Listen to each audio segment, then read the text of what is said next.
Assalamualaikum warahmatullahi wabarakatuh. Perkenalkan, saya Dinda Ayu Puspitasari, NIM 195221274, kelas akademisi 5A, ingin menjelaskan jurnal akuntansi, audit dan sistem informasi akuntansi yang berjudul Environmental Cost Efficiency Analysis to Improve the Quality of Waste Management from an Economic Perspective. Latar belakang.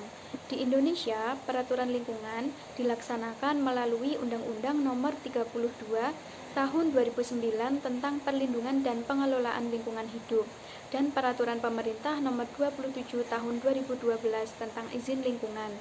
Berdasarkan peraturan tersebut, perusahaan yang kegiatan usahanya berpotensi mencemari lingkungan wajib membuat sistem pengolahan limbah untuk meminimalkan pencemaran lingkungan. Selain itu, pengukuran tingkat efisiensi juga perlu dilakukan untuk mengetahui manfaat ekonomi yang diperoleh perusahaan, khususnya dari pengolahan limbah lingkungan. Pengukurannya dapat dilakukan dengan menggunakan rumus eco-profit seperti yang dijelaskan oleh Hansen dan Women. Jika manfaat lingkungan yang diperoleh lebih besar dari biaya yang dikeluarkan, maka perusahaan akan semakin efisien dalam proses pengelolaan limbah. Teori dalam penelitian ini menggunakan konsep CSR dengan teori legitimasi, di mana teori ini menjelaskan bahwa pengungkapan tanggung jawab sosial dilakukan perusahaan untuk mendapatkan legitimasi dari masyarakat di mana perusahaan berada. Legitimasi ini menyebabkan perusahaan terhindar dari hal-hal yang tidak diinginkan dan dapat meningkatkan nilai perusahaan tersebut.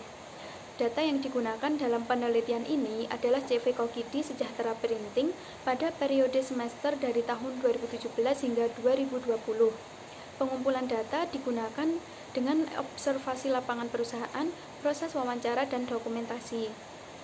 Kemudian metode penelitian ini dilakukan dengan menggunakan pendekatan deskriptif kualitatif. Fokus penelitian ini adalah untuk mengungkap penggunaan rasio eco-profit dalam menilai efisiensi biaya lingkungan yang dikeluarkan oleh perusahaan. Hasil dari penelitian ini adalah CV Kokidi telah melakukan pengelolaan sampah dari kegiatan percetakan dengan membangun suatu area khusus untuk mengolah sampah sebelum dapat dibuang ke lingkungan. Dapat diketahui bahwa kegiatan pengelolaan sampah difokuskan untuk meminimalkan pembuangan residu ke lingkungan. Berdasarkan pengeluaran yang difokuskan perusahaan pada proses pengelolaan lingkungan dapat dikategorikan sebagai biaya pencegahan lingkungan.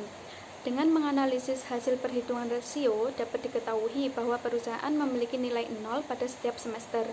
Perusahaan telah melakukan pengelolaan proses dan pengelolaan lingkungan dari semester pertama tahun 2017 hingga semester pertama tahun 2020. Karena nilai rasio berada di bawah titik 1, maka dapat dijelaskan bahwa biaya lingkungan yang dikeluarkan perusahaan adalah belum efisien secara rasional dari segi ekonomi.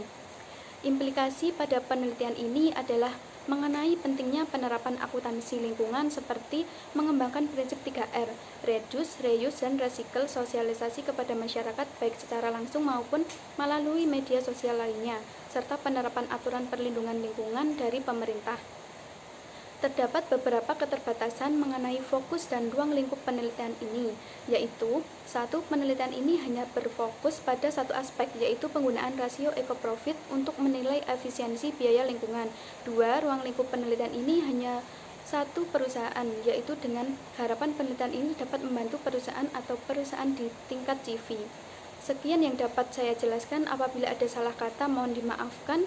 Wassalamualaikum warahmatullahi wabarakatuh.